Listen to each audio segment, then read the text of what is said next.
Your best interviewer might be quietly hiring the wrong people, and they have no idea it's happening.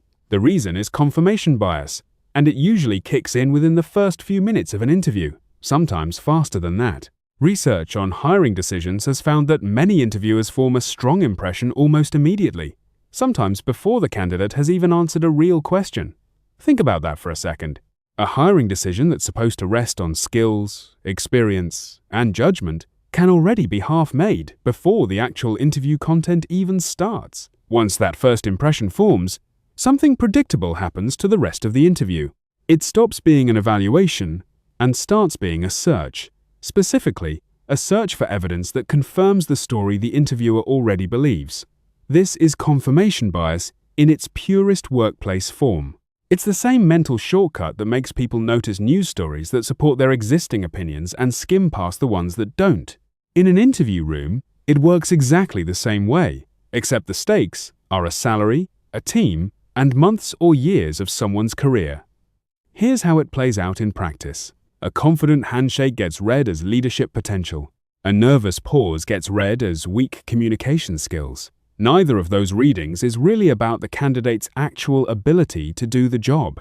They're about how a split-second impression got dressed up as a professional judgment. The handshake tells you nothing about whether someone can manage a budget, resolve a conflict between two team members, or hit a deadline under pressure. The nervous pause tells you nothing about whether they can write a clear report or think through a hard problem. But once the interviewer has decided, consciously or not, that this candidate is a strong leader or not a great communicator, every answer that follows gets filtered through that lens. There's a second mechanism working alongside this one, and it's just as important: memory. Once an interviewer has decided a candidate is impressive, they tend to remember the impressive moments more vividly afterward and let the mediocre ones fade. Ask that same interviewer an hour later to describe the interview, and they'll reach for the confident answer, the sharp comeback, the moment the candidate seemed to click with the team. The stumble in the middle, the vague answer to the technical question, the moment they contradicted themselves, those details just don't stick the same way. So even the after-the-fact recap of the interview, the version told in the hallway or in a Slack message to the rest of the panel, is already filtered by the same bias that shaped the interview itself. By the time it reaches a decision, the story has been edited twice, once in the room and once in memory, and both edits point the same direction. And this is the part that makes confirmation bias so hard to catch. The interviewer is not lying to themselves on purpose. Nobody walks into an interview planning to be unfair. They genuinely believe they are being objective. They think they're weighing evidence carefully, listening closely, forming a fair conclusion. What's actually happening, underneath that sincere belief, is that they're unconsciously steering the conversation. They ask follow-up questions that dig deeper into the parts of the answer that confirm what they already think. They let inconsistent or contradictory information slide by without much scrutiny. It's not dishonesty. It's a well-documented feature of how human judgment works under time pressure and incomplete information, and an interview is basically a machine for producing both of those conditions at once. This is part of why unstructured interviews, the loose, conversational kind where the discussion just flows wherever it flows, are consistently poor predictors of actual job performance across large studies. It feels productive in the room. Rapport builds, stories get shared, everyone leaves feeling like they had a good conversation. But good conversation and accurate prediction of on-the-job performance are two completely different things, and unstructured interviews are optimized for the first one, not the second. The looseness that makes them feel natural is exactly what gives confirmation bias room to operate. There's no fixed set of questions holding the conversation to a consistent standard, so the interviewer's early impression gets to quietly steer where the conversation goes next. None of this means unstructured conversation has no place at all in a hiring process. A bit of easy chat can help someone relax enough to give an honest answer. The problem is treating that loose, easy chat as the actual evaluation, instead of just the warm-up before one. Structured interviews work differently, and it's worth understanding why they perform so much better. In a structured interview, every candidate answers identical questions, in the same order, and gets scored against a fixed rubric that was written before anyone walked into the room. That single design choice changes almost everything about how bias can operate. Because the questions are fixed in advance, the interviewer can't unconsciously drift toward questions that flatter their early impression. Because the rubric is fixed in advance, the interviewer has to match what the candidate actually said against specific criteria, rather than against a vague gut feeling. In short, structured interviews force evaluators to judge answers rather than vibes. That phrase is worth sitting with, because it's the entire mechanism in 6 words. Vibes are fast, effortless, and almost always contaminated by the first 90 seconds. Judging actual answers against actual criteria is slower and less satisfying in the moment, but it's the part that correlates with someone actually doing the job well. Building a good rubric isn't complicated, but it does take real preparation. It usually starts with breaking the role down into the specific things the person will actually need to do, then writing questions that ask candidates to describe real situations where they've had to do something similar, rather than hypothetical questions about what they'd do in theory. A candidate describing a real conflict they navigated with a real outcome gives you something concrete to score. A candidate speculating about how they'd probably handle a hypothetical conflict gives you a nicely worded guess, and guesses are much easier to be charmed by. The rubric then spells out, for each question, what a strong, average, and weak answer actually sounds like, written before anyone hears a single response. That's the part that keeps the process honest. Once the criteria exist independently of any particular candidate, they can't quietly bend to fit whoever happens to be likable in the room. The order of the questions matters just as much as their content, which is why every candidate hears them in the same sequence. Letting the conversation wander to wherever feels natural might make for a more relaxed hour, but it also means no 2 candidates are really being measured against the same yardstick, which quietly undermines the entire comparison before a single score gets written down. Think of it like the difference between a judge who reads a full case file before ruling versus one who decides guilt or innocence based on how the defendant looks walking into the courtroom, then spends the rest of the trial subconsciously looking for reasons to confirm that first read. Both judges believe they're being fair. Only one of them actually is, because only one of them built a process that doesn't let the first impression run the whole show. Or think of it like a doctor. A good doctor doesn't diagnose a patient in the first 10 seconds and then spend the rest of the appointment looking for symptoms that fit that early guess while waving away the ones that don't. A good doctor runs the same set of checks on every patient in a consistent order and compares the results against known criteria before reaching a conclusion. Nobody would accept a doctor who decided your diagnosis based on your handshake and your posture walking into the room. Yet that's essentially what an unstructured interview asks a hiring manager to do. Decide something important about a person's professional ability based on the first 90 seconds, then spend the next 30 minutes gathering supporting evidence. Now here's the part nobody expects, and it's the sharpest response to this problem that organizations have found so far. Some companies now separate the interviewer from the final hiring decision entirely. Instead of the person who conducted the interview also deciding whether to hire, a different person reviews the raw, scored answers, working strictly from the rubric without ever meeting the candidate. No handshake to read, no nervous pause to misinterpret, no tone of voice, no posture, no charisma, just the actual content of what the candidate said, measured against the actual criteria the role requires. That's a fairly blunt admission from these organizations.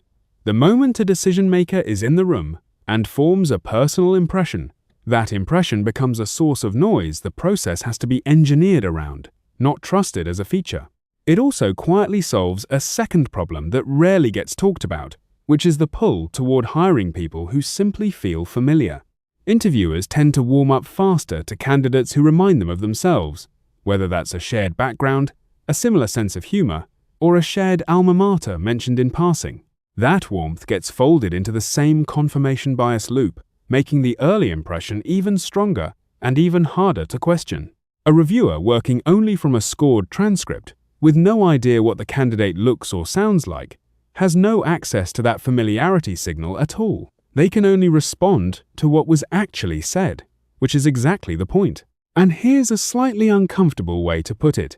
The more confident a hiring manager feels walking out of an interview, the less that confidence should be trusted on its own. Strong gut certainty after a great conversation often just means the confirmation bias loop ran smoothly and undisturbed. Not that the candidate is actually the best fit for the job. A hiring manager who says, "I just knew within the first 5 minutes," is often describing the exact failure mode this whole problem is built around, not a sign of good instincts. That's an uncomfortable thing to hear if you've always trusted your gut in hiring, but it's the honest read of what the research keeps showing. So what does this mean for managers who actually want better hires, not just more comfortable interviews? The starting point is treating your own gut feeling with suspicion, not confidence. That doesn't mean ignoring instincts altogether. It means refusing to let them run the process unchecked. The fix starts before the candidate even sits down. Build the scorecard before the interview starts, not after. Decide, in advance, exactly what a strong answer to each question looks like, and exactly what a weak one looks like, so that you're not reverse engineering your criteria to match whichever answer felt good in the moment. A rubric written after the interview is not a rubric. It's a retroactive justification for a decision that already happened in the first few minutes. During the interview itself, the discipline is to judge the answers you actually heard, not the impression you formed in the first 90 seconds. That's harder than it sounds, because the impression forms automatically, and the judgment has to be deliberate. It helps to physically write down what the candidate said, in their own words if possible, rather than writing down your interpretation of what they said.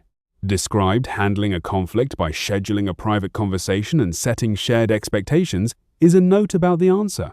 Seemed like a strong communicator is a note about your impression, and it's exactly the kind of note that confirmation bias loves, because it skips the evidence and jumps straight to the verdict. It also helps to watch your own questions in real time, not just the candidate's answers. Confirmation bias doesn't only shape how you interpret what someone says, it shapes what you ask in the first place. An interviewer who's already decided a candidate is strong tends to ask warmer, more open-ended follow-ups, almost coaching them toward a good answer. The same interviewer, faced with a candidate they've already written off, tends to ask flatter, more closed questions that don't give the person much room to demonstrate anything. Two candidates with genuinely similar ability can walk out of the same interviewer's office having had two completely different interviews, simply because of which one they'd already formed a verdict about. A fixed question order, asked the same way every time, is one of the simplest defenses against this, because it removes the interviewer's ability to unconsciously make the interview easier or harder based on a gut read. After the interview, there's one more step that matters more than most managers realize. Review your notes against the rubric at the end, before discussing the candidate with other interviewers on the panel. This sounds like a small procedural detail, but it prevents a specific and very common failure. If the first person to speak up in a debrief says, "I really liked her, she seemed sharp," that opinion tends to anchor everyone else in the room, even interviewers who privately had reservations. People adjust their own read of the evidence to align with the group, especially the first strong opinion voiced out loud. Scoring against the rubric independently, before that conversation happens, protects each interviewer's actual assessment from being overwritten by someone else's early impression. It's confirmation bias at the individual level, plus a second layer of it at the group level, and one simple sequencing change. Score first, then talk, guards against both. It's worth stepping back and noticing how much of this comes down to timing. Confirmation bias isn't really about being a bad judge of character. It's about doing your judging in the wrong order. Human brains are wired to form fast impressions. That part isn't going to change. And honestly, it's often useful in daily life, where quick reads on people can be genuinely helpful. The problem is treating a fast, automatic first impression as if it were the conclusion of a careful evaluation, when it's actually just the starting point that a careful evaluation is supposed to test and, when necessary, overturn. Structured interviews don't remove human judgment from hiring. They just move judgment to the right point in the process, after the evidence, not before it. There's a broader lesson here for any manager, not just for people running interviews. Any decision made under time pressure, with incomplete information and a strong early signal, is vulnerable to exactly this pattern. Performance reviews, promotion decisions, even day-to-day assessments of who's reliable and who drops the ball can all be shaped by an early impression that then gets defended rather than tested. The interview room is just the clearest, highest stakes version of a bias that shows up everywhere managers make people decisions. There's also a cost angle worth naming plainly. A wrong hire doesn't just mean redoing a search later. It means months of onboarding time spent on someone who isn't going to work out. A gap in the team's actual output while everyone waits for it to become obvious. And often a difficult, delayed conversation about performance that could have been avoided by getting the initial read right. None of that shows up on the day of the interview. It shows up 3, 6, 12 months later, by which point almost nobody traces it back to a confident handshake in the first 90 seconds of a conversation that happened long before. That delay is part of why this problem persists. The bias produces its cost so far downstream from its cause that the connection rarely gets made, and the interviewer who hired the wrong person walks away with their confidence in their own gut completely intact, ready to repeat the exact same pattern on the next candidate. More real case studies like this follow along. Your best interviewer isn't broken, and neither is your gut. But a gut feeling without a rubric to check it against is just confirmation bias wearing a confident voice.